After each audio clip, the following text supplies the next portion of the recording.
leading countries like Brazil that's trying to play a role very important in this part. And you have the let's say, Afro-Atlantic area that is facing two kinds of problems. Problems in terms of security that we have mentioned, and problems in terms of structural problems, I mean infrastructure. So you see there is three players, three parts, I mean three big players. So what we can imagine, because this space, as it has been said, belongs to us, and we have to make it a space very prosperous and very safe, because what we can see, that the 33 countries from Africa that have access to Atlantic Sea constitute 46% of the population of this big continent, and it's 50% of their GDP. So they are important, and they have to work together. They have to create like an environment very, very positive for growth, for prosperity, for development, and for stability.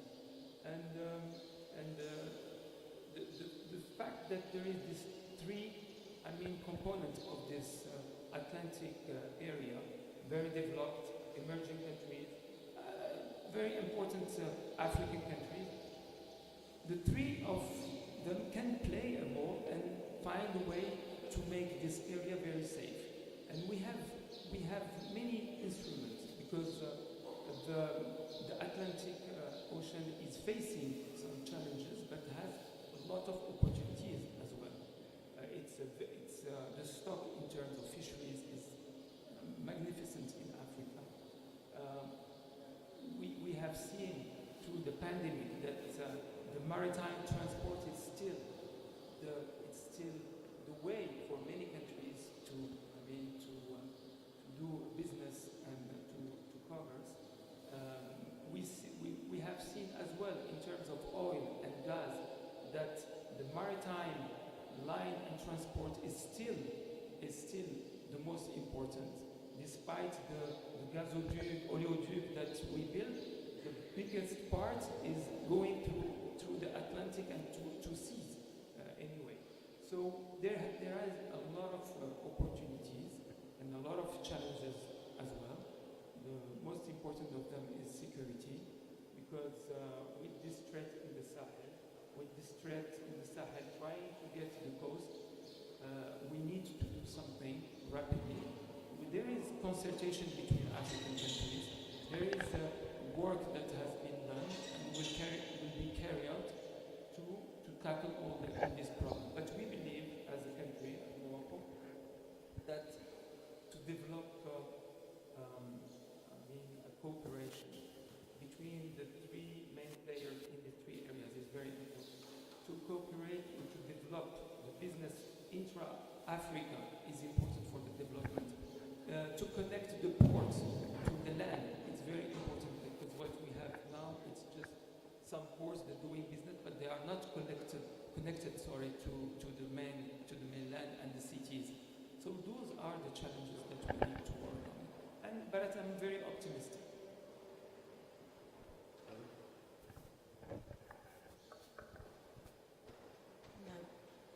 Hello. First of all, the maritime security should be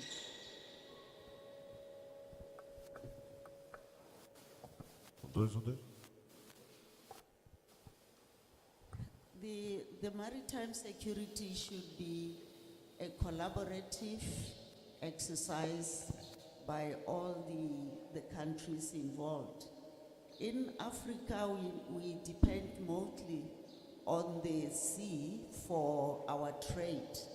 So we need to have a collaborative exercise and communication about the maritime issues. As we speak in Africa has got what we call the 2050 Africa Integrated Maritime Security agreement. And that is done by all the various entities. AU is involved, ECOWAS, all the entities are involved in working around the maritime security as an integrated and interlinking process in the countries of Africa surrounded by the waters. But for South Africa, we not only have the Atlantic to deal with, we do have the Indian Ocean as well. So what we have started seeing in the Atlantic as far as South Africa is concerned, and this has been happening for some time now, is that the roots of some illegal activities, including terrorism, is being used through our coastal lines, because we have 5,394 kilometers of coastal line, and even the issues, the problems in Mozambique, the Cabo Delgado issues, that is part of the network of the maritime security that the all SADC as a region is looking into, is working very hard to try to come up with a very elaborate and inclusive type of strategy that will make the region safer as far as maritime is concerned. We should as well say we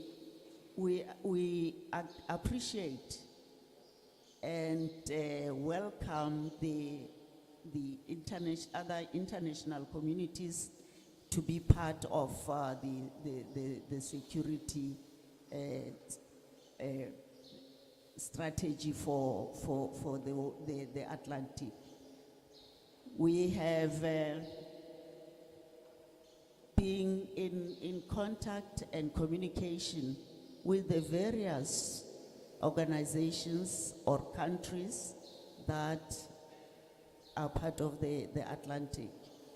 So this is a collaborative effort, and it's all of us responsibility, because maritime security is the important component of security, stability, and peace in the world, in this unipolar world. If we don't do that, then we all go down, because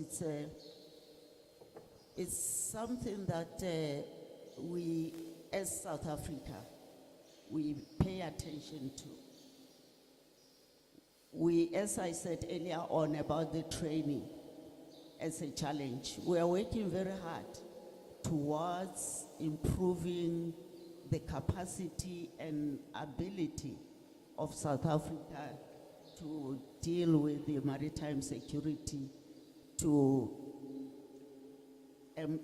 strengthen our forces to deal with the security issues around the Atlantic.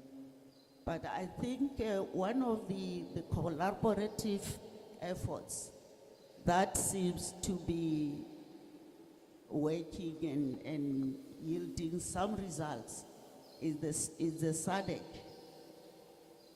part for us as South Africa. That the SADC outfit that is assisting in the maritime security seem to be showing some progress, though it's a slow progress, but progress we can now begin to see as South Africa as part of the region. We really as the region, or as Africa as a whole, most of Africa depends on the sea for our trade and all the economic activities And if the waters around the Atlantic are not safe, then it has a capacity to limit our progress in our economic and activities and trade. Would you say that at this point, and you mentioned SADC, and SADC has a mission in Mozambique, a security mission in Mozambique regarding the problems in Cabo Delgado and probably in Niassa after. And my question is, would you say that at this point the Indian coast is posing bigger challenges than the Atlantic to South Africa? I wouldn't really be able to quantify that as to which one is posing more challenges. But if you look into our coast around the Atlantic, I think the Atlantic is more hectic because it comes from South America. The route comes from South America and comes down through our Atlantic coast. So one would say both routes, those coastlines would have activities, but the Atlantic, because of the route that comes from South America, that's where you have all the illegal activities that come through that. And to that effect, we have some two observation points or stations along the coastal lines of the Cape coastal lines, particularly to monitor the illegal activities of especially the drug route that are established all the way from South America. That is a very busy route, that one, and very dangerous for that matter. So that's why it's important for this collaborative effort and the strengthening of the capacity of the countries along that route. We are normally much more aware of the news and events in Portugal and the US than in Morocco and South Africa. So this question will be as well for you both. Is there any visible impact of the war in Ukraine in your country? Any effects that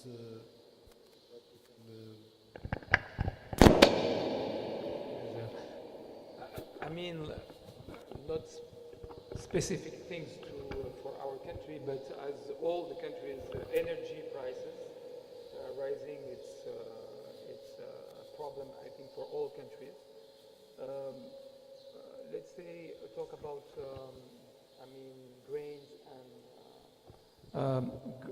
grains and food product might be affect our region, because even if we produce grain and we might be we import some of them. So those are the economic effect for the moment, the price of energy and the price of the grains and the other things. But in terms of other aspects, we might, if this war doesn't stop, it will have effect on all the region. And if some countries are looking for, products, the first necessity, maybe they will, it will provoke some movement of population. It will provoke some, massive immigration. Those kind of things that we can face as a country in, in the way of routes of immigration and other things. But for the moment, I think the only problems that we are facing is is the energy price, and I mean this food product that might be shortage.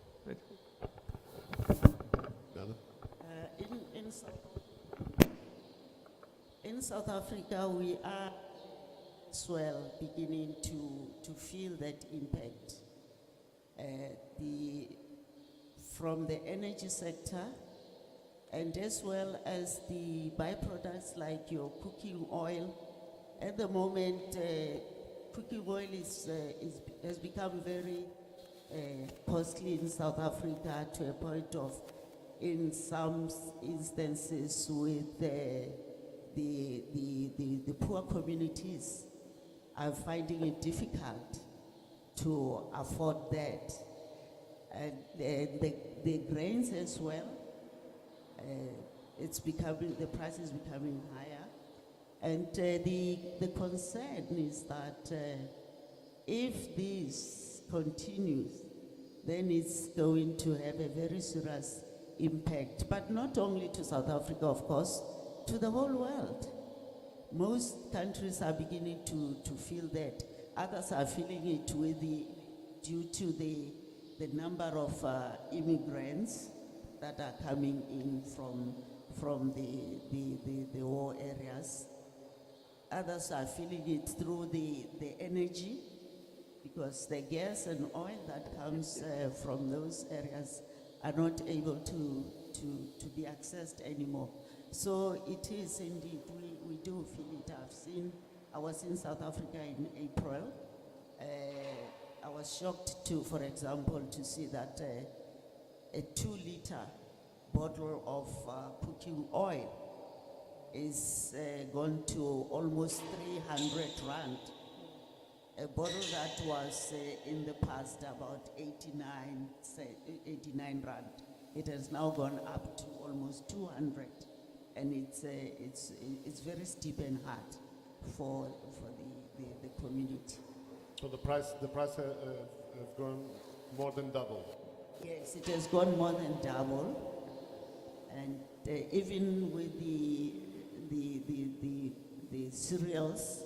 The cereals have as well gone up.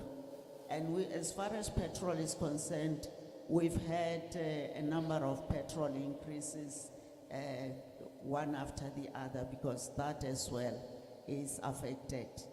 Though we do produce some of ours, but it's not enough to sustain the country for too long. So, we know there is not one Africa as there is not one Europe, but my question to Council Hammond would be, how's the relation between US and these Atlantic countries, African Atlantic countries? Sure, I think that the relationship's quite good. I think the relationship between the US and the countries of the ambassadors that are represented here is very strong in both situations. We're very strong partners with Morocco and with South Africa, and with most Atlantic countries. Brazil comes to mind as well as another strong partner of ours. But I think one of the biggest things, and I talked a little bit about this before, one of our challenges is capacity building with countries in Africa, and another part of that equation is the building of a maintenance culture for the Coast Guards and the navies of some of these countries in Africa, because a lot of countries are willing to donate sometimes new or older ships to the navies and coast guards of countries on the Atlantic. But there is also a huge, piece of that that's missing, and that's in a maintenance culture. And I think that that's something that we need to continue to help to develop in some of these countries, and I think that we're working towards. I was talking with the ambassadors about the impact of the war in their countries, regarding US and the the Western community, let's put it this way. What is at stake at this point in supporting Ukraine in this war? It's a question of protection of democracy, of our way of life. Yeah, I think we're on day 83 of this war at this point. I think that's so much longer than so many of us would have thought that this is going on at this point.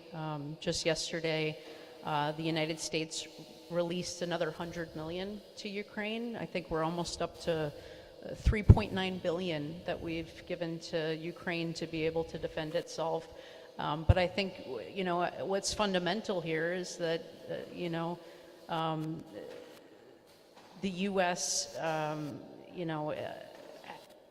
is going to support democracy, is going to support its partners, its allies.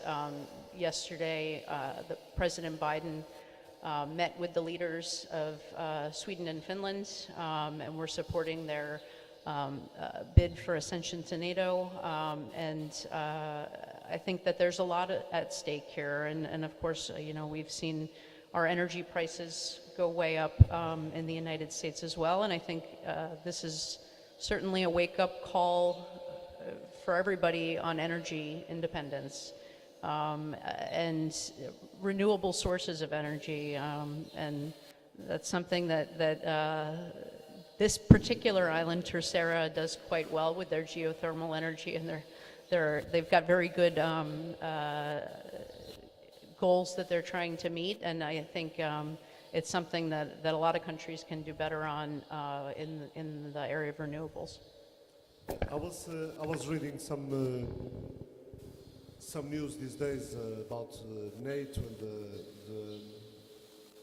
the bid of Finland and Sweden to join the alliance, and there's this quote of Dutch Admiral Rob Bauer, the chairman of NATO's military committee. Yesterday he was emphasizing that the alliance faces a new situation, that a new era for the alliance has begun. In the past few months, NATO has shown that it's capable of swiftly and effectively change its posture, and has managed to implement the largest reinforcement of collective defense in a generation. And I was struck by this, the largest reinforcement of collective defense in a generation. And we are in Azores. And my question is, do you think that this strategy or this focus on reinforcement of collective defense is compatible with a certain approach of withdrawal related to financial constraints and so on that have led to reduce the U.S. presence overseas in the past few years? Okay, there's a lot to unpack there. Let me see if I can give this a try. But I think, I think certainly recently we've seen a maintenance of troop levels in Europe, and in fact, I think we have elevated levels of troops in Europe right now. I'm thinking Poland specifically, that we've raised our levels there. NATO is a defensive alliance, and sometimes in a defensive alliance, in the face of aggression, you need to reinforce, and I think that's what you see happening right now. I think we're going to maintain levels that are what we have right now in Europe. But I think we're prepared to defend ourselves and to defend our allies and partners. Jorge Monteiro, how can this relation between the Atlantic communities be reinforced? Well, to start with, I believe that this is probably one of the first impacts of this crisis was a certain reinvigoration of the transatlantic bond. It's something probably that Russia did not expect it, but we have seen a very strong cohesion and unity between both sides of the Atlantic in addressing the Russian invasion of Ukraine. NATO, I mean, we don't need to go much back, but we still remember President Macron speaking about the brain dead of NATO not long ago, just a few years ago. And I believe that NATO rediscovered a purpose with this invasion, and it activated for the first time its forward enhanced presence in the East, where most allies are present. Portugal is present. Our Prime Minister just yesterday visited our forces in Romania. The European Union, on the other side, many doubted about the potential of the European Union to be an active player in crisis management, in addressing crises of such a dimension. And in reality, the European Union showed that it was a first responder, while NATO did what it should do, which is collective defense and enhancing its defense posture in the East, in the South. The European Union immediately, in a very short period of time, was capable of adopting unprecedented packages of sanctions that addressed, that were directed against the oligarchs, against strategic economic interests of Russia, and this was in the first line of response.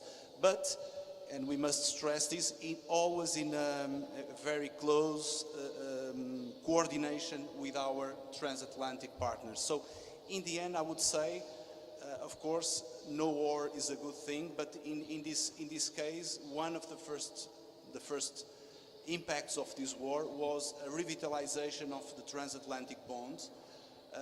And we are witnessing right now a profound change in the security and defense architecture of the transatlantic area, where we see that European countries are investing, as you were saying, the largest reinforcement of collective defense in a generation. We have witnessed historical decisions like the German decision to provide lethal equipment to third countries, an unprecedented volume of investment in defense by many European countries as well. So we are in this kind of historical periods where we are witnessing a transformation. We still cannot anticipate exactly the full impact of this transformation in all the areas, but one thing is sure.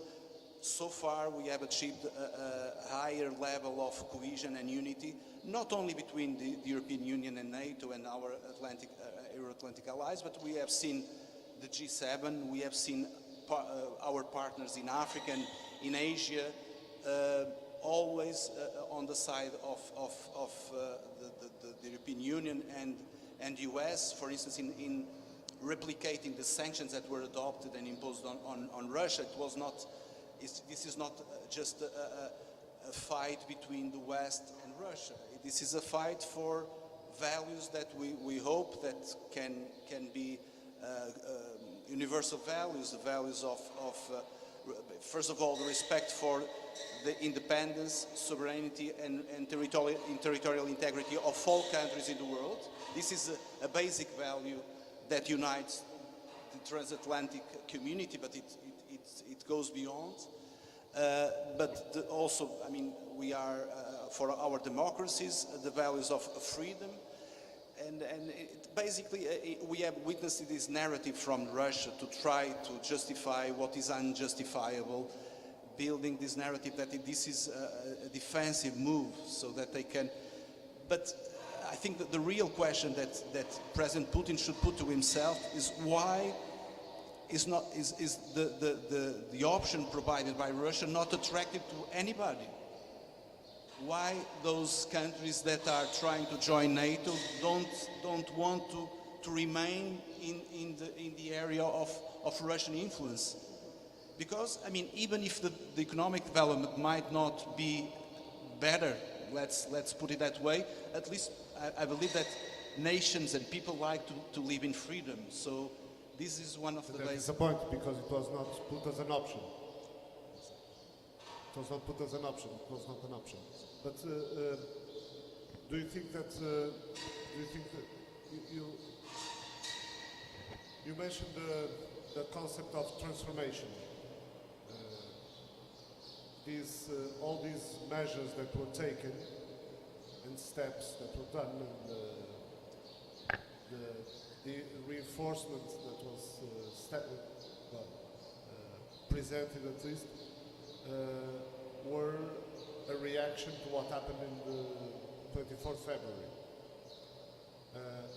As it was a reaction to something and not a very well planned program and strategy, couldn't it be in some way an emotional reaction more than a rational one? Yeah, this is an important question. Of course, I mean, if we look at history, history shows us that the greatest advances in terms of European integration were achieved after big crises.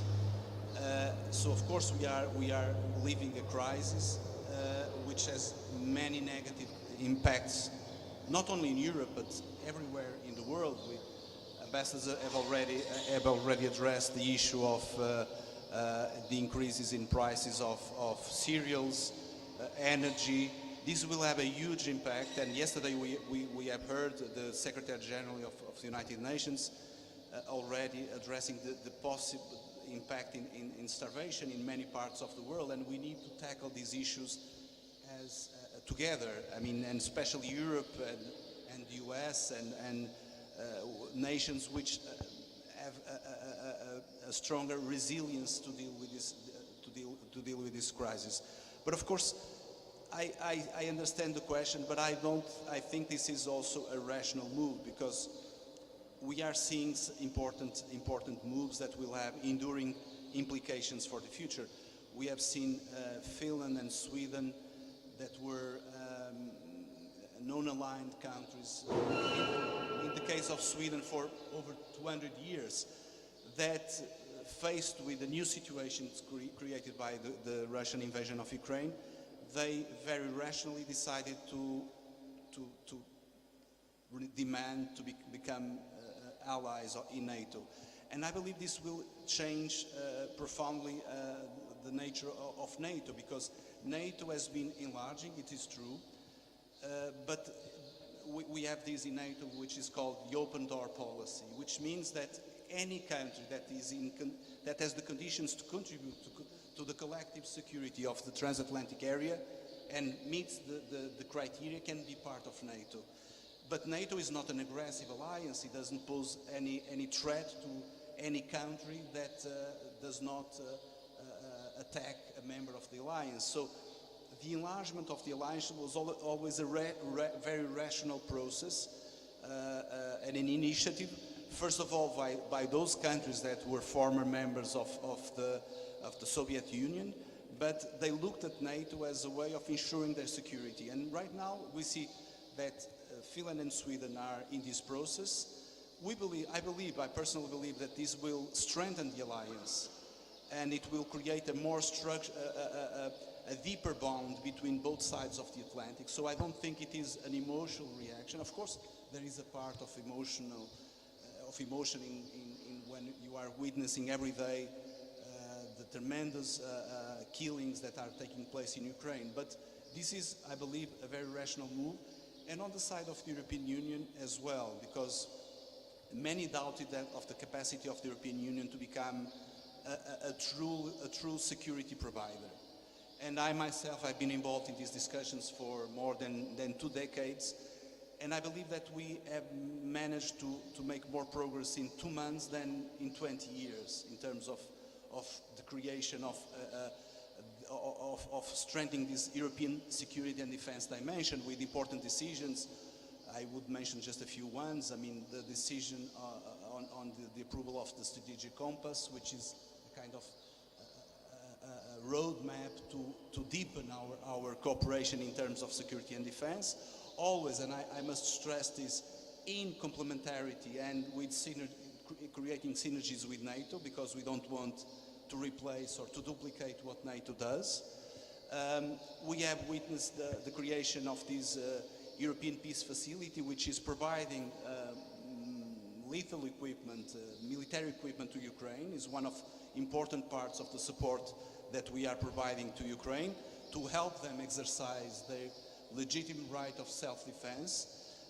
And right now we have, in just 2 months, I would say, we have witnessed the presentation of a defense package with new initiatives to reinforce the European defense and technological basis and to strengthen our capacities to address the full range of crises that we might be asked to address. At the same time, if the sense of security of Sweden and Finland may be increased with their accession to NATO, don't you think that at the same time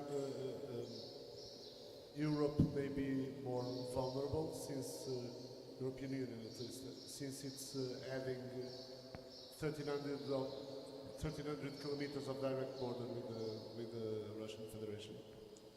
No, indeed. I mean, this is a reality that unfortunately we will have to deal in the years to come. This reality of a superpower, which is Russia, a member of the Security Council, that decided to be more aggressive.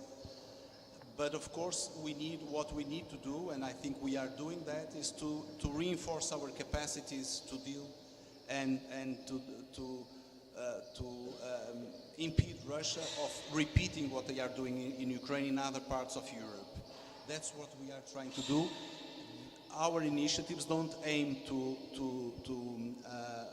put any kind of threat to Russia. We don't want to do that. It's not in our DNA. It's not part of our strategy. And Russia is a threat to the Atlantic? Without any hesitation, I would say yes. And as you know, we are right now debating the revision of the strategic the strategic in the summit in Madrid. We will revise the strategic concept of NATO, and Russia in the present strategic concept is already the main threat to the Euro-Atlantic alliance, and of course in the present circumstances there will be no change in that regard. There will be other challenges that will be included as well, but Russia will remain the main threat to the Euro-Atlantic community. Isn't Council Hammond, isn't Russia a much more located, geographically located threat in Eastern Europe? Do you find it as well as a global threat, and in this case a threat to the Atlantic? Well, I think especially here in the Azores, we've found that Russia has been quite active in this area with submarines in this area for decades. So I think they're very much in the Atlantic and a threat to the Atlantic, and especially to the relationship. I think there was never the expectation that it would bring the U.S. and Europe that much closer together, but I think that that's exactly what it's done. I think if anything, they would have wished to have pulled us apart. Would you find it as a threat as well, Mr. Ambassador? I can't. I have no element to assess the situation. For the Atlantic or for our area, we don't have any element to say is it a threat or not. I can't. What I know, it's Russia is a country that has been said member of the Security Council, and I will stop at this stage. I cannot say is it a threat or not for our region. What about South Africa? I can't be able to really assert that Russia is a threat to the Atlantic. Safe to say, any war would be a threat to the territorial waters or the waters, be it the Atlantic or any sea, for example, as to what is happening in the Black Sea at the moment. So that's really what I could say, that any war would be a threat. South Africa is in a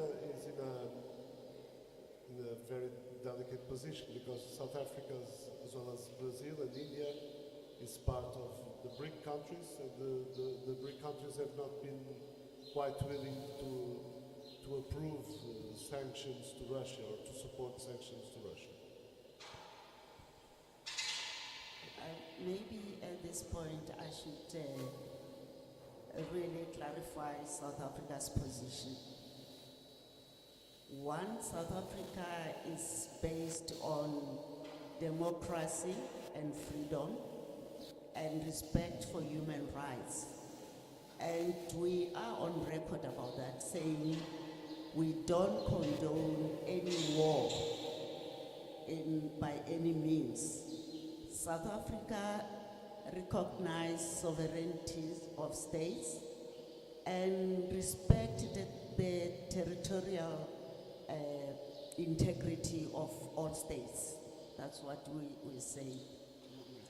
I can't say, talk about the sanctions, but because those who know who are in the UN, they know why South Africa could not sign that, because there was something that is based on our constitutional mandate and integrity. We said, should something has been excluded, that should have been included in that. So it was somehow a more formal question of the proposal that was being submitted to in the UN. Yes, it is a position that was expounded, but it did not gain any popularity, because, as I say, we abhor every war in the world because of our human rights and democracy and freedom stance. Jorge Monteiro, I've just read that Russia is suspending the delivery of natural gas to Finland as of tomorrow. So this is another move that somehow is reinforcing that we may be facing an energetic crisis in the months to come. How do you think the Atlantic community is prepared to cope with this? Yeah, that's one of the most pressing challenges that we need to face. With this crisis, the impacts that we will face, as has been already addressed here, there are two main immediate impacts. The first one is the food shortage in many parts of the world. And as I said before, I believe this is not a problem of certain areas of Africa or certain areas of Asia. This is a global problem, and we should try to address this with the UN and within the European Union, which remains, the European Union is still the largest provider of support to development throughout the world. So this is also part of our objective, even if our societies are more resilient to this issue. The other problem is the increases of energy prices. But as you said, I mean, this invasion and this crisis has shown that the energy strategy that the European Union has built upon the last decades was wrong. It was wrong because it was based on a dependence from one source, to bigger dependence of just one source, which proved not to be a reliable source. So one of our immediate challenges will be to rebuild our energy policy within the European Union, and that implies to look for the alternative sources of. It's not just a question of the reliability of the provider. It's also a question of the diversity. Diversification. The need for diversity. Exactly. That's the lesson that we need to learn with this from the last years, that we cannot rely on just one single source at that level. We are speaking about a 70% dependence of Russian gas and oil. That cannot happen with any other source of supply. And in that regard, Portugal can play an important role here, as we have heard in recent weeks. And these are there are some projects that have been on the pipeline for a long time, and there is the possibility of Portugal to work as an hub to supply natural gas, liquefied natural gas to Europe through Sines, to the deep water port of Sines. There are right now contexts being developed, and we pretty much hope that we can also play an important role in that regard, in that the diversification process. But indeed, this will be one of the main challenges for the European Union in the months and years to come, to achieve a diversification of the energy supplies. And in that regard, the transatlantic partnership has a crucial role to play, because we have the US on one side, but we have South America, we have countries in Africa, North Africa, with whom we can build a stronger partnership in the energy sector. And we believe this is the right way to address this challenge. Madam Ambassador, what are the biggest challenges regarding energy in South Africa?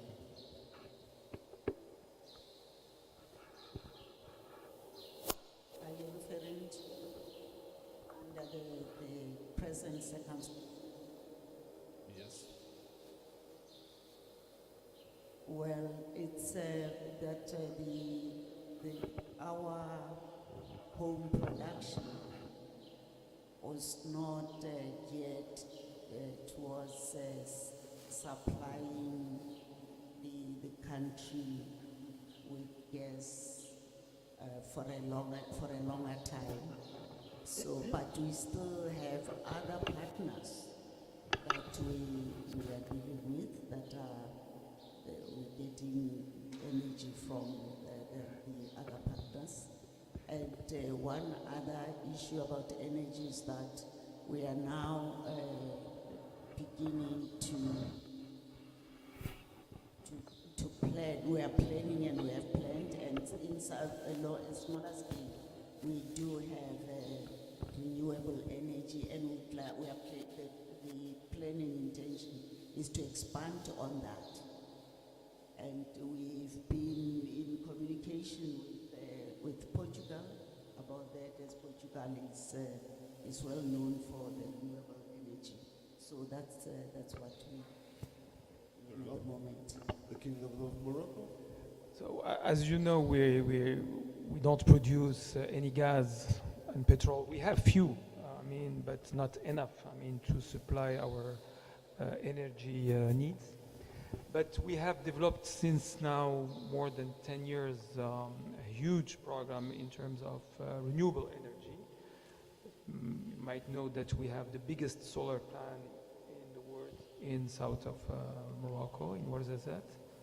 And now we have reached almost 40% of our need is coming from renewable energy, wind and solar. What's the weight of that solar plant to that amount? Not only, I'd say it's a mix, solar and wind. Okay. So both are renewable. Around 40%. Yeah, around 40, and our target is to reach 50% by by 2030, but we're gonna reach it very soon. Just before, I mean, in 25, we're gonna reach more than 50% of our need. What we have working on for the moment, we have a strategy on green hydrogen. I mean, that we can produce through, the renewable energy, and this is important. This is the future, and we are already working on green hydrogen to produce hydrogen, but as well to produce ammoniac. Because ammoniac, we are one of the biggest importer of ammoniac because we produce a lot of phosphate and fertilizer. So it's circular economy. If we manage to produce a green hydrogen, we can manage to produce a green ammoniac and to reduce our footprint in terms of carbon. And what we are working as well with Portugal to connect our two countries, because with this renewable energy we have sometimes excedent and sometimes we need more. So we can exchange our energy, and we have as well with Spain already a connection, electric connection. So with Portugal we'll have, the studies are finished, and we will implement it hopefully very soon, because Morocco can play the role of like a roundabout of energy between Europe and Africa. So those are, the alternatives that we are working on. In terms of gas, we have 2 power stations working, that we working by gas. We used to receive gas from Algeria, but it's not anymore the case. It's a decision taken by Algeria, which is another story. And since you mentioned Algeria, and that it was not me who mentioned Algeria. No, but I'm just giving you an over picture of the energy. Let me just ask him that if that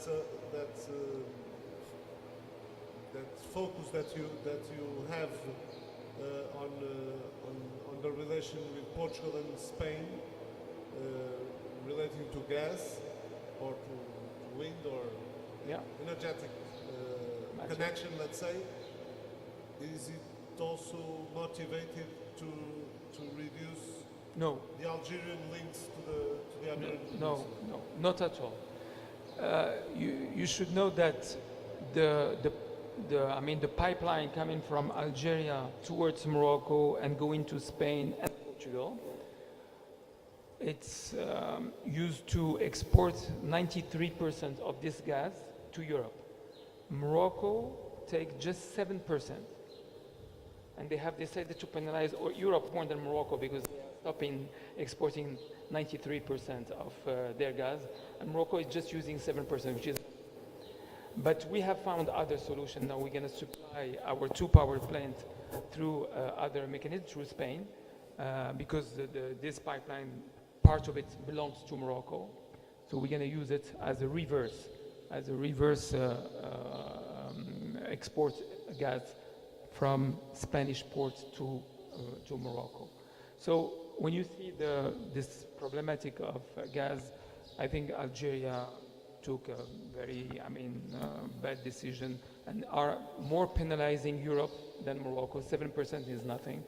They thought that Morocco is going to stop. Morocco is a country can, face this kind of situation.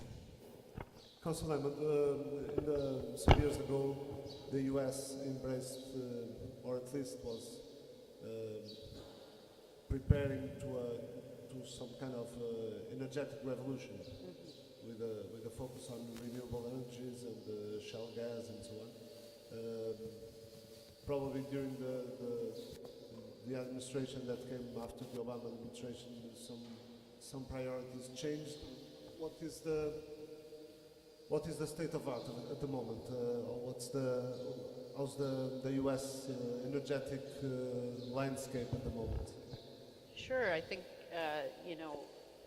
first off, our rejoining of the Paris Accord, I think, really set the tone when President Biden took office, and our retaking of some of these, or retaking of positions of leadership in some of these international organizations and accords that we have. I think the U.S. is a leader in innovation in some of these areas for renewable energy, but in some ways, the United States population is a slow adopter of some of these technologies.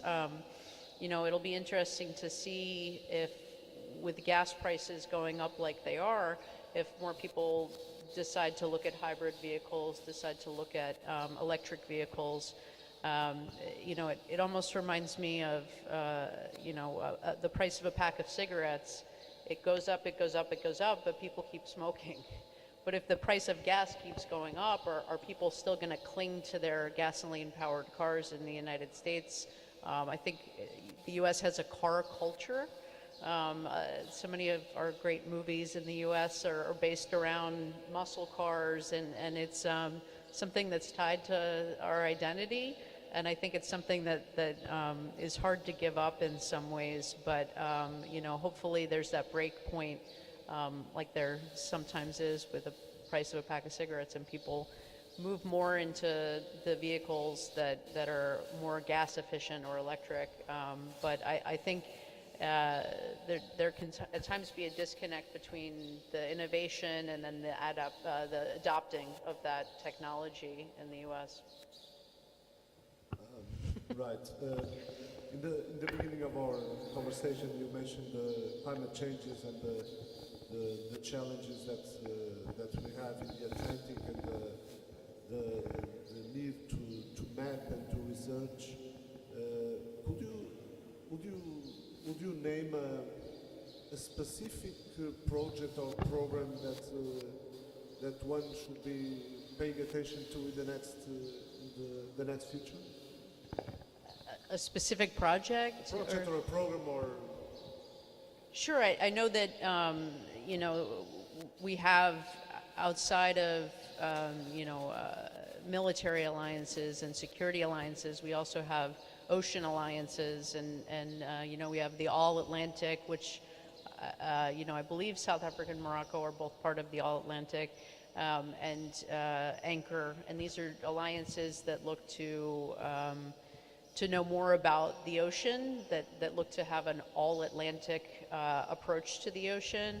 And I think that those are ones to look at. Of course, we have the UN Oceans Conference coming up here in Lisbon at the end of June.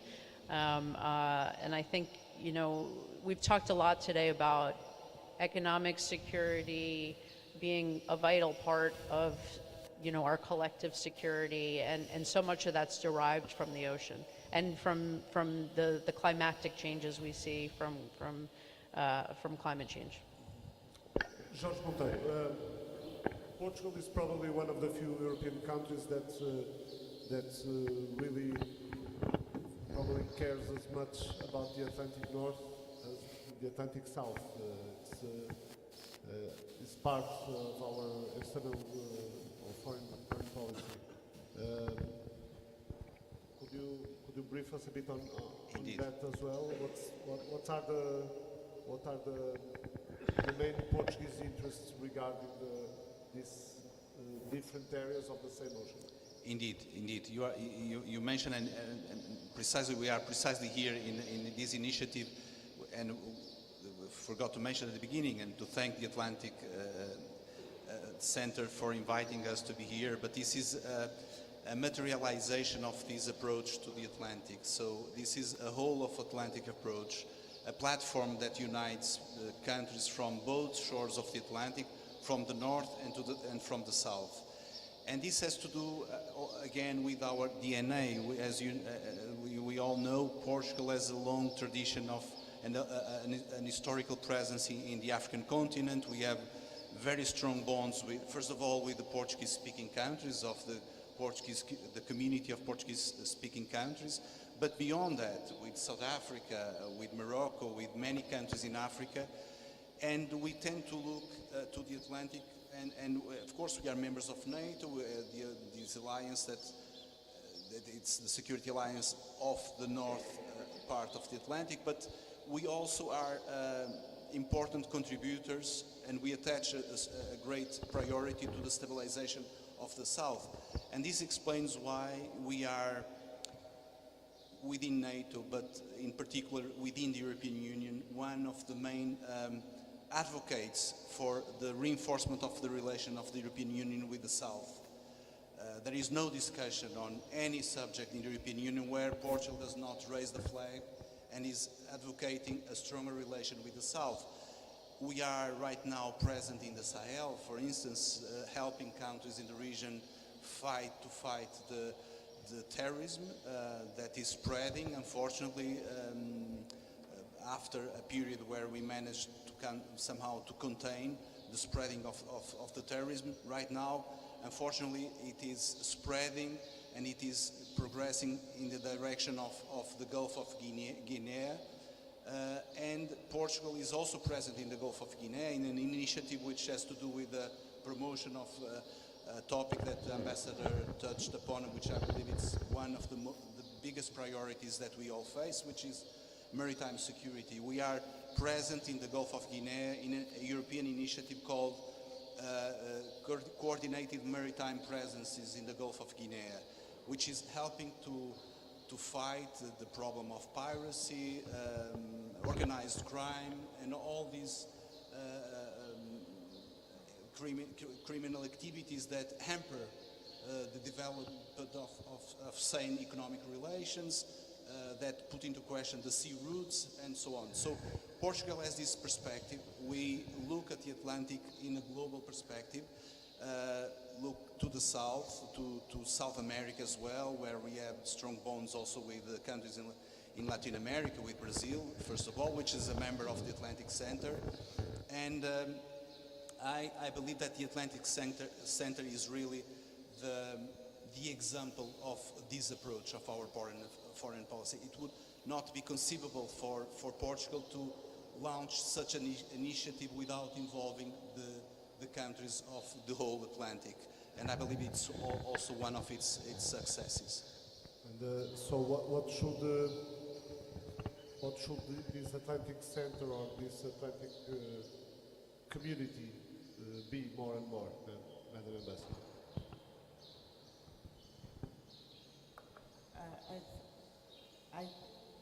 An effective military maritime security response need to be articulated, and that will be done, should be done through dialogue, partnership, participation, and sound integration of all the members. Some question to you? Thank you. I would say that it's our vision, but I think it's shared by many African countries. I think the investment in port infrastructure in Africa, Atlantic. Port infrastructure. Yeah, infrastructure will become a significant geo-economic space, a source of prosperity, development for the entire continent. As well, the mobilization of the countries Atlantic members to strengthen each other, sustainable and complementary cooperation, and to ensure security and development of Africa Atlantic. It's one of the recommendation I will give. And we have, as you have mentioned this, we didn't touch two points that I think they are important. Our our Atlantic area is not suffering, but is facing some competitiveness in this area among big players coming from everywhere, not only in America or just from Asia as well, and other big China, players. Russia, US. Yeah, there is a competition in our Atlantic area, and there is a problem as well of attractivity, knowing that many things is happening in the Pacific as well. that can, I mean, bring attention, more attention to the Pacific, this is a challenge as well. And the third one I would like to mention that we didn't, I mean, talk about it. It's the natural resources. Knowing that in natural resources in the land are now almost exhausted, and countries and starting to look what is under the sea, what are the natural resources, and this will bring, I mean, very ferocious competition in our area, and this is one of the challenges. So that's why all our countries, African countries, should, I mean, first develop their coastline, develop their economy to reduce human development deficit, to reduce infrastructure deficit, to develop prosperity. Those are the main, I mean, objective that should be reached. And I think if the countries, as I said in the beginning, from the north, from the east, from the west in this area, I mean, cooperate, we're different level, we can manage to make sure that we're gonna have a safe area, make sure that we're gonna have a developed area. And it's important to carry on talking, the dialogue, genuine, very, frank dialogue, and to see how we can cooperate within the Atlantic Center or other fora to tackle those issues. But how do you look at that big players competition from a Moroccan perspective? Do you welcome them all in the same way, and then, like if we were on a Casablanca market and say who is giving more? I mean, talking about my country, we have a very clear policy. Morocco is an open country. We have, I think we are the only country in Africa that has a free trade agreement with the US. And with Jordan, we are the two Arab countries that have the free trade agreement. That means that, but not only with the US, we have a free trade with Europe, which is old now, 52 years old, the relation with Europe that evolved towards, I mean, ensuring Morocco to almost ensuring Morocco to Europe. We share everything with Europe except institutions. We are very close. But we have as well with Turkey, we have with Arab world. So, I mean, Morocco has a policy to make our country a hub for investment, for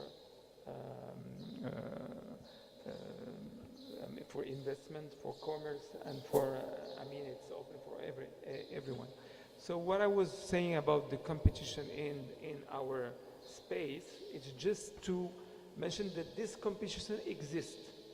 It could be a challenge for all of us. So this competition shouldn't, I mean,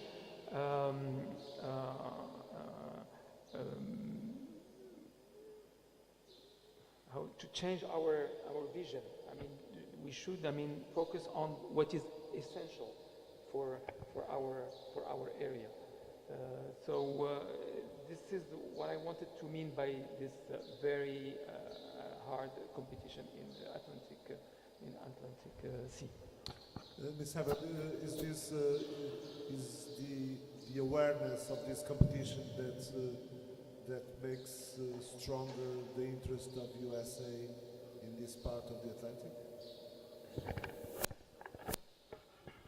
Talking about the competition, I think for one, we need to discuss, what's fair competition and what is not fair competition. And I'd like to think, at least for the United States, that we like to participate in fair competition, and that's not the same for some of these other countries that have been named in the Great Power Competition.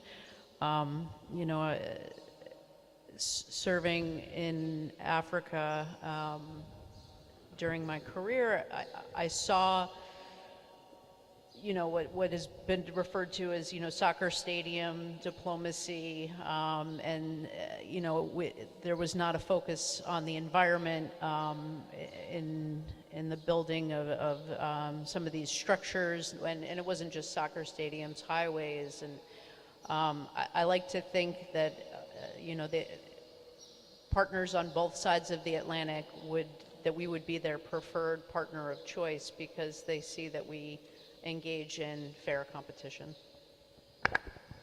Is it much more difficult when a country tries to do business based on values?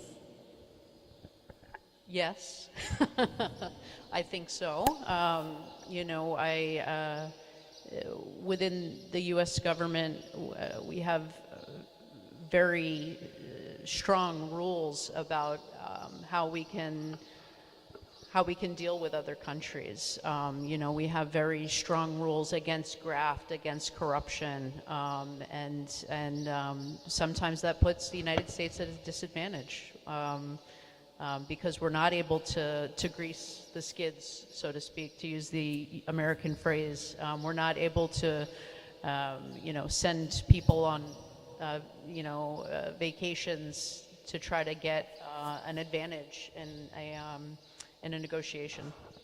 We have talked already about the war in Russia and Ukraine, and there are people who say that this moment we are living won't be more than an interlude, a breaking time in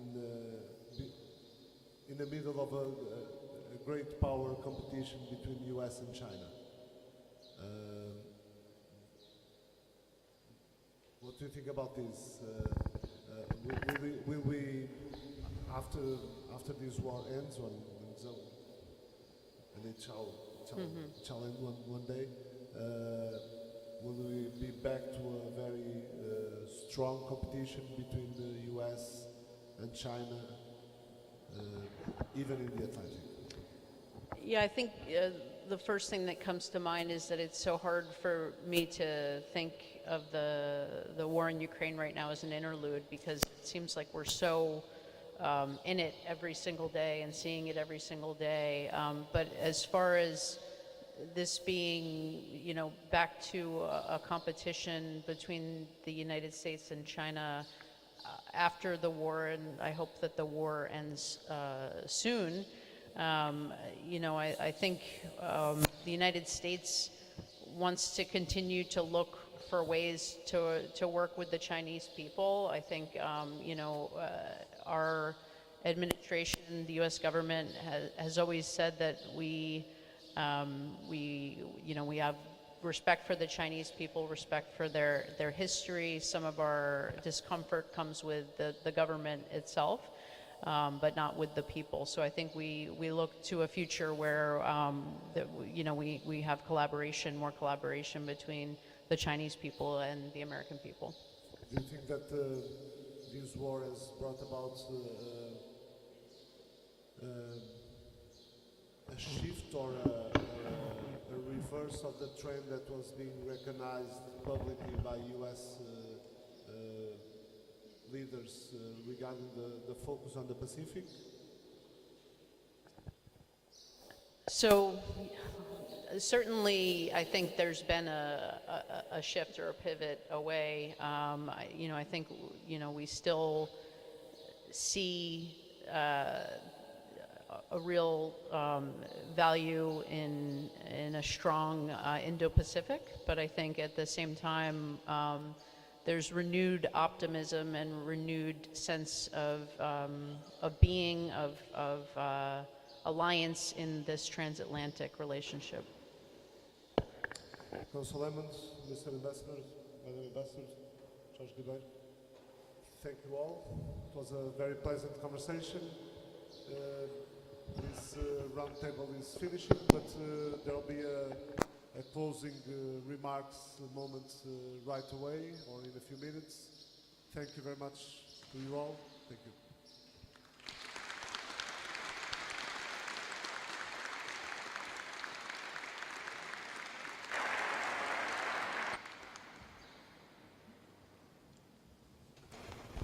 Thank you very much. Ladies and gentlemen, we kindly request you to remain where you are while we set the final staging details for the second part of the ceremony. Thank you very much.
Senhora Ministra, posso só pedir para nos dizer um olá para testarmos, por favor?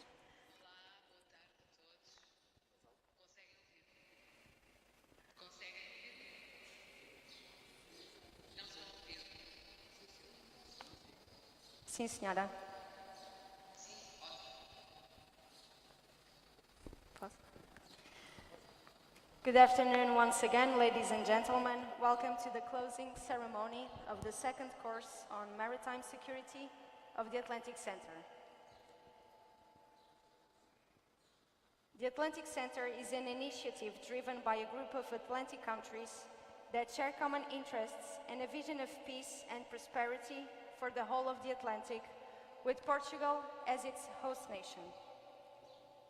The Atlantic Center is a multinational-driven initiative led by the Portuguese Ministry of Defense, aimed at promoting up-to-date research, stimulating high-level political dialogue, and supporting capability development for defense and security forces.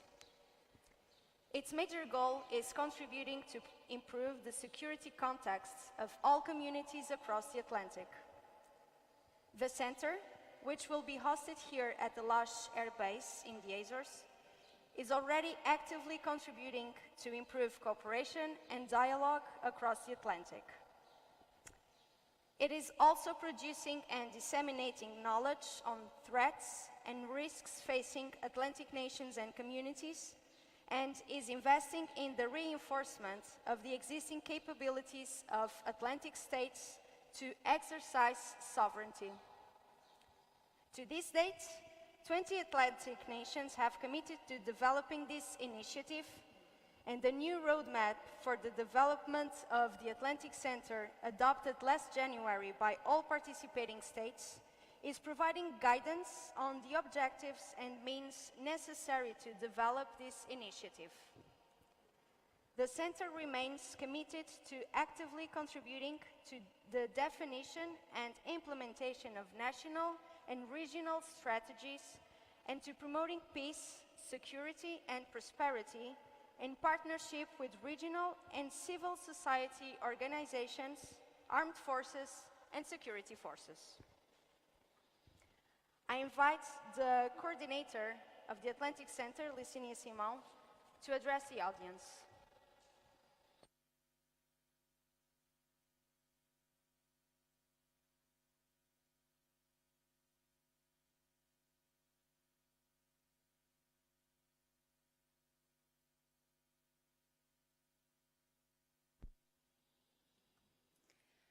Your Excellency, Ambassador Pedro Catarino, representative of the Republic here in the Azores Autonomous Region, it's a pleasure to have you here today and to count on your support to the Atlantic Center.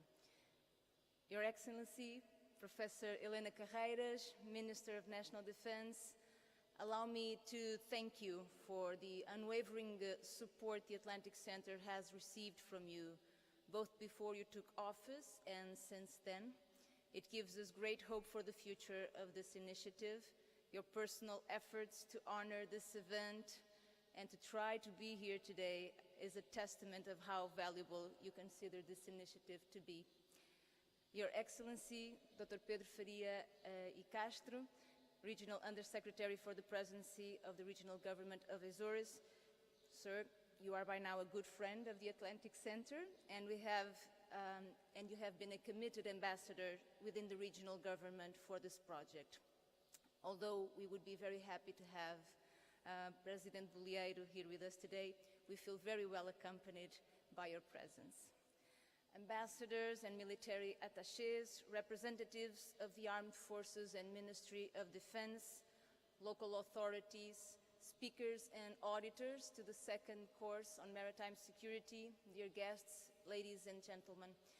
This closing ceremony represents the culmination of many efforts to bring about this course and this VIP day.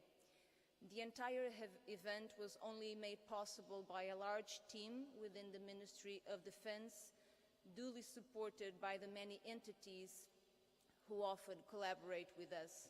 In that sense, this course represents the consolidation of the Atlantic Center as an intersection point for important partnerships. There is an old proverb that says that if you want to go fast, go alone, but if you want to go far, go together.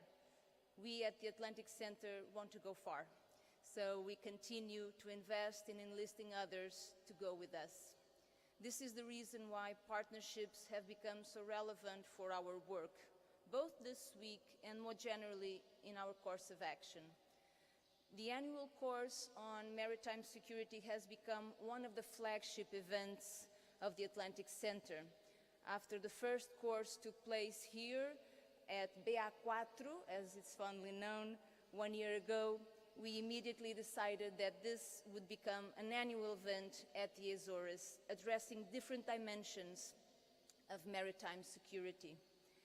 It therefore gives me great pleasure to ask you to save the date for the next course. Let's try to have it between the 9th and the 12th of May 2023 and return here to the Azores and again to this wonderful air base. This year, as you may know, we chose to deal with the human dimension of maritime security. We addressed many relevant issues, including migrations, illegal, unregulated, and unreported fishing, the Women, Peace and Security Agenda, climate change, as well as regional governance mechanisms and how maritime security strategies and operational planning incorporate human security. This has proved to be, I believe, a very stimulating approach to maritime security, placing individuals and their communities at the heart of our reflection. Returning to the Azores and to this air base also responds to our ongoing commitment to give due worth to these strategic assets and to disseminate their value among those participating in the course. This is why the VIP Day is such an important part of this event, as it allows us to reach out to you while showcasing the islands, the air base, and naturally the Atlantic Center. But our partnerships go well beyond this course. They have materialized across the three tiers of activities. At the political level, the most significant partnership is naturally with each of the signatory countries of the joint declaration. Today, the Atlantic Center brings together 6 European nations, 4 from the Americas, and 10 from West Africa. We are very proud of the strong engagement many of you have evidenced over this last year. You have nominated permanent points of contact that keep information flowing. You have attended the high-level meeting of January 20th, sending defense and foreign affairs representatives who endorsed the roadmap for the Atlantic Center that Portugal developed for the next 3 years. And we have kept a frank and open dialogue with your institutions on how to set common priorities of action. This is the way forward, and we can only expect to continue on enlarging and deepening the partnerships of the Center. At the level of research and analysis, we have teamed up with universities, researchers, funding institutions, and think tanks to develop better, more updated, and relevant knowledge on the Atlantic. We continue to publish our policy briefs. We have published the first Atlantic Center report on the youth capacity building support to maritime security in the Atlantic, and a second one is coming out soon. We have created the FLAD Atlantic Security Award, which will have its second edition in 2023. I would also highlight the upcoming expert workshop on submarine data cables that we will hold on the sidelines of the UN Ocean Conference in Lisbon in the last week of June, in partnership with the Danish NGO Safe Seas. Finally, on capacity building, besides this annual course, we are preparing a course for the fall on aerospatial power support to operations in the Atlantic, and we will continue to work towards the fulfillment of the Yaoundé architecture on maritime security in partnership with regional states and organizations, including, for instance, the UNODC. Contributing to keep the Atlantic an area of peace, cooperation and stability is at the heart of our mission, linking security in the four corners of the Atlantic, north, south, east and west, with our joint efforts to tackle new and old threats is our main contribution to reinforce a community of shared interests across this strategic region. Strategic for the security of each and every one of us, and strategic to international economic, societal and security relations. So thank you very much for your support.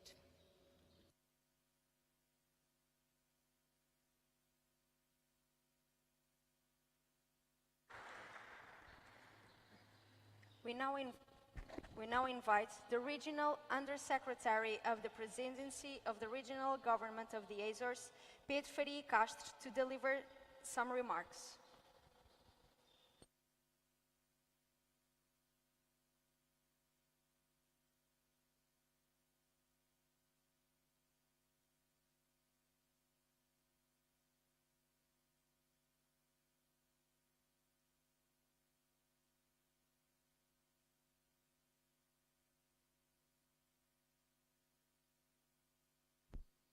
Of the Republic for the Autonomous Region of the Azores, Your Excellency, Professor Helanika, Minister of National Defense, distinguished representatives of the states participating in the Atlantic Center and Portuguese military representatives, Madam the coordinator of the Atlantic Center, and Your Excellencies, the auditors of the Second Security and Defense Course. Allow me, first of all, to congratulate the Ministry of National Defense in the person of Madam Minister on this vision of the importance of the Azores for the defense. The defense of the Azores, the defense of Portugal, the defense of Europe, the defense of allied countries, which are affirming a political model for their peoples in this increasingly obscure international system. The Atlantic Center is a practical initiative. It brings together parties that subscribe to the future of a common Atlantic security. We do not claim to be the center of the world. We are ourselves, here in these islands, face the difficulties inherent to our remoteness from the continents. This has been the case in the process of social economic development in which this remoteness, our small size, our limited demography, our exposure to sometimes extreme natural phenomena, the excessive dependence of our economy on a very small number of products have required from us a capacity for action and a demonstration of resilience that is not often understood by the national and European entities, which have the duty to understand and accompany us. Yes, we are not the center of the world. The remoteness of the Azores regarding the single market of the European Union and the pursuit of its common policies creates constraints for us. But the same distance, seen from a geostrategic perspective, projects the capacity to ensure important levels of collective security in defense and compliance with the principles established in the international pacts of which we are a party. Collective security as an objective to assure peace in the states that promote it.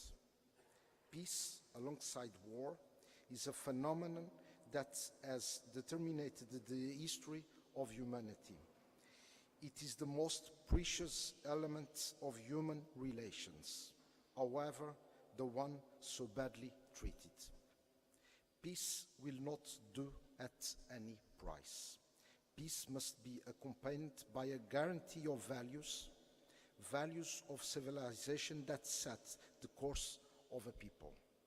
In the Azores, our motto, which is inscribed on our region's coat of arms, in remembrance of the defense of these islands against the invasion by the Spanish Armada in 1582, is, and I quote, "Rather die free than in peace be subjugated." We, Azorians, Portuguese, and Europeans want peace based on respect for human dignity, democracy, freedom, equality, the rule of law, and respect for human rights. Today, there is war in Europe. Russia is aggressing against Ukraine outside the rules of international law and international order.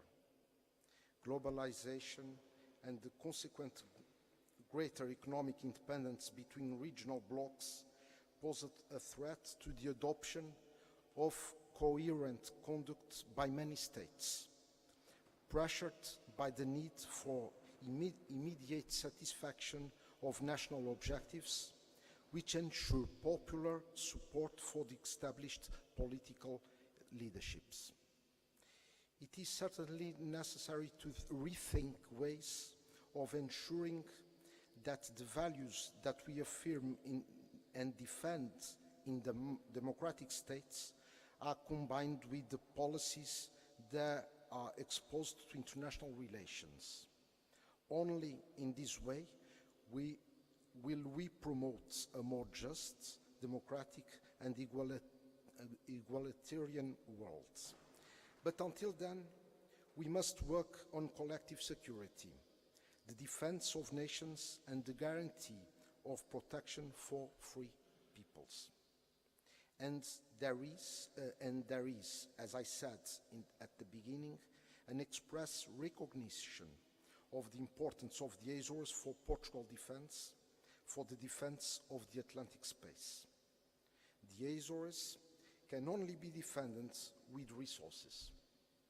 Our armed forces have, over the course of time, shown exemplary dedication to their mission in the Azores.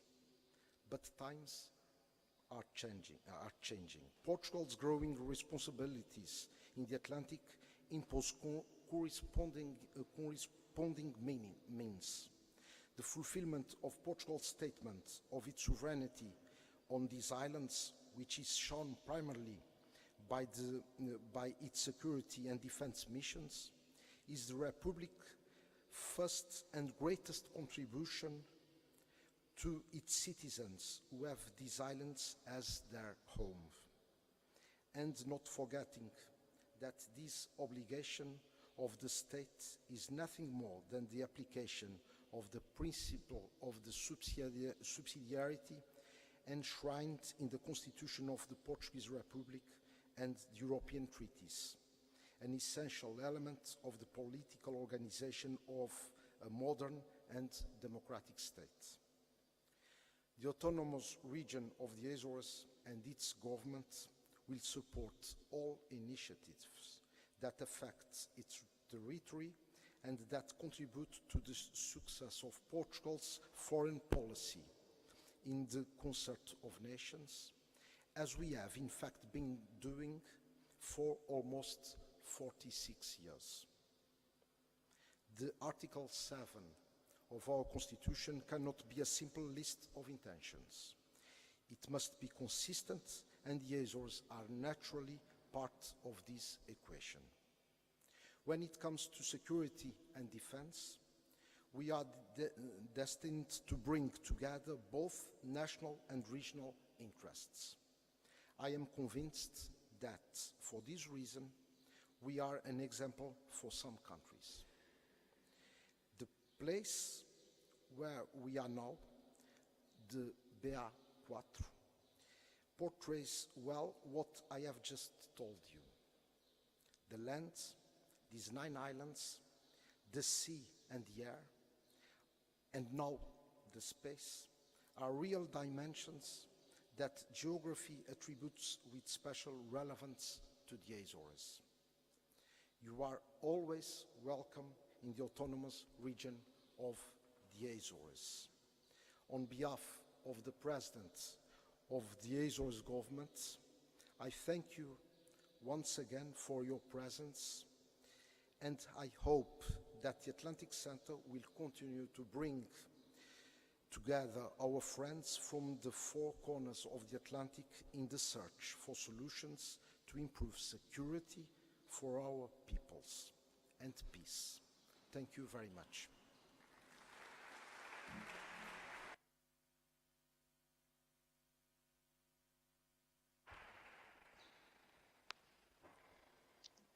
Her Excellency, the Portuguese Minister of National Defense, Helanika, will now address the audience. Good afternoon.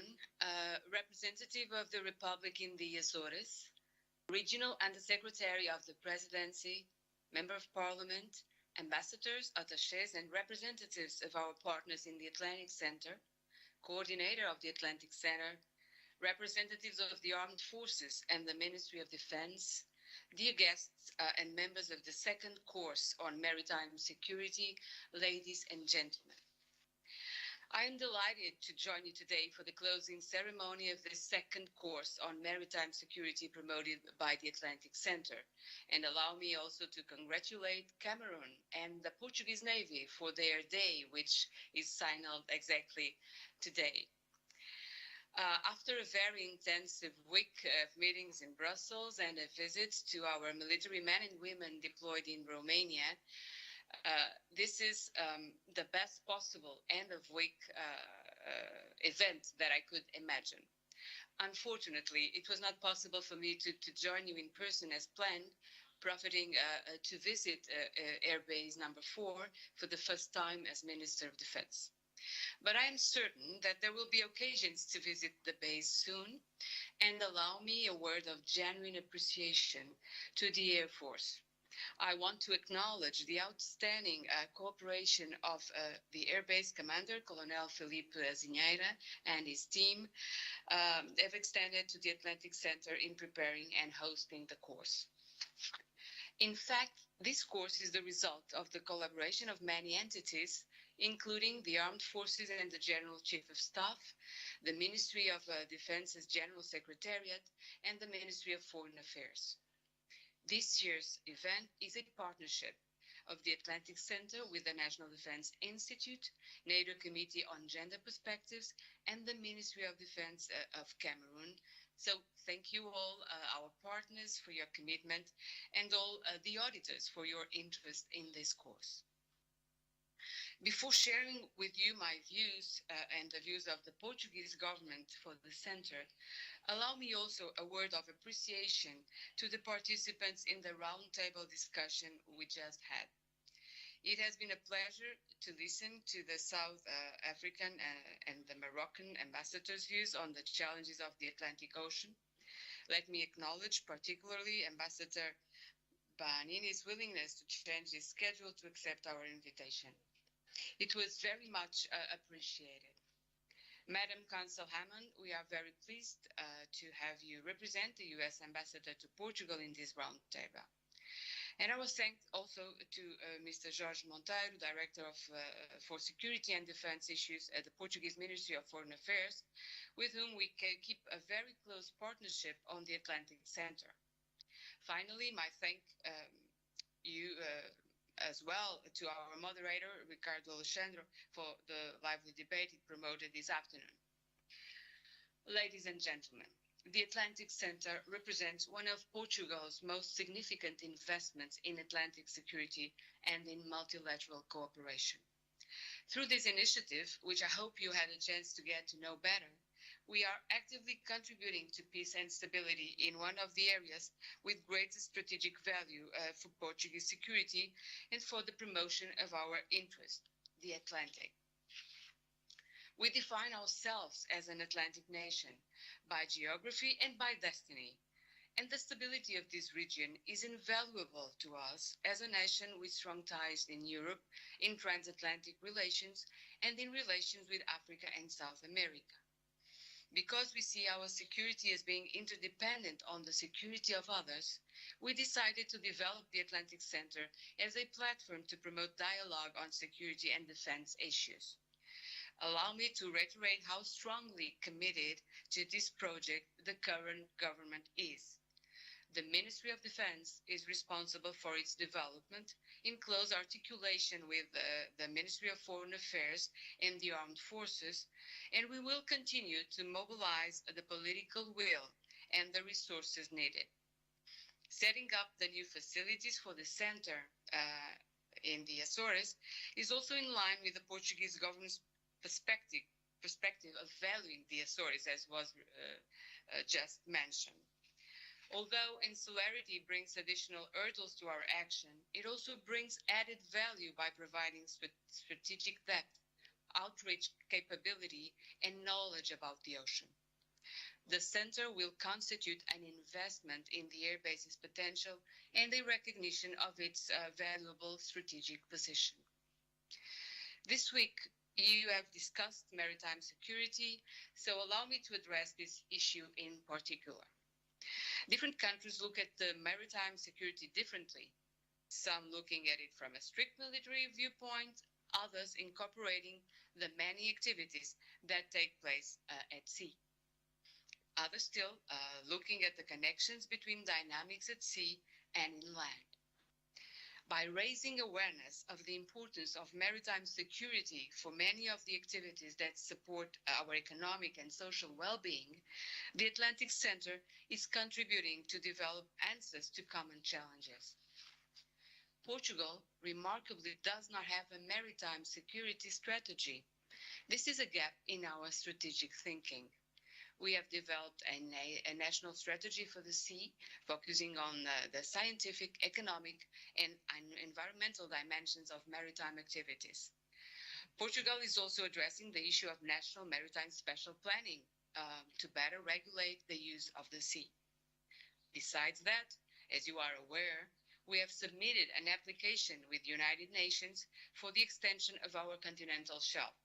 And we have long-standing relations with other maritime nations in many parts of the globe, and especially in Africa, where maritime security has been at the center of regional cooperation efforts, namely through the so-called Yaoundé architecture. This is not to say that Portugal has not defined its own priorities and that responsibilities are not clearly assigned. We have, and they are.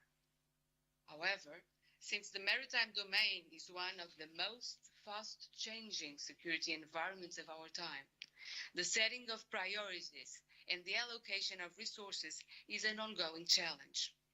Strategic thinking should be perceived as an opportunity to take stock of what is being done, of the challenges that need to be met, and of the resources needed to achieve the established results. The Portuguese Navy remains a cornerstone of our presence at sea, in conjunction with our Air Force, namely to ensure search and rescue operations like the one you observed in this morning's demonstration. The security of economic activities at sea, including the ones crossing the Gulf of Guinea, has also been promoted by our regular naval presence in the region through the Mar Aberto annual mission, as well as our active support to the EU's coordinated maritime presences. The capacity building activities that we are developing with countries in the region are also a part of our effort to increase security in the Atlantic for all seafarers and communities. So, overall, I would say that Portugal is doing its part to improve maritime security and maritime safety, and is equally invested in disrupting the connections between criminal activities and violence inland and at sea. Being a committed contributor to peacekeeping and training missions in the Sahel and other areas in Africa, we understand the importance of addressing these issues in an integrated way. The Atlantic Center provides Portugal and other participating states the opportunity to address security challenges in a coordinated way. The Center's three tiers of activity, political dialogue, analysis and research, and defense capacity building, represent an important basis from where a common understanding of security can emerge. It also provides a valuable tool to mobilize resources in support of initiatives that work. Rather than duplicating our efforts and competing, it is important that we realize that the true gains are derived from the deepening of cooperation. Addressing threats together, we can protect our communities and develop the solutions needed to keep the Atlantic an area of peace and security. I trust your engagement with the Atlantic Center will become more intense over time, and that for those of you who have not yet joined the initiative, perhaps this is a good opportunity to revisit the topic. We are certain that the benefits we see in promoting cooperation and supporting coordinated actions will become evident to you as well. Thank you very much, and I hope to see you all here in the Azores once again next year. Thank you.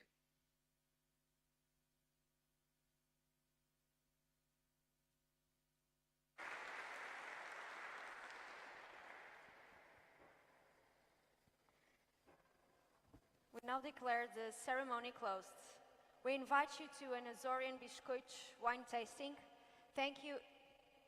We thank you all for your presence, and we wish you a nice day. Thank you.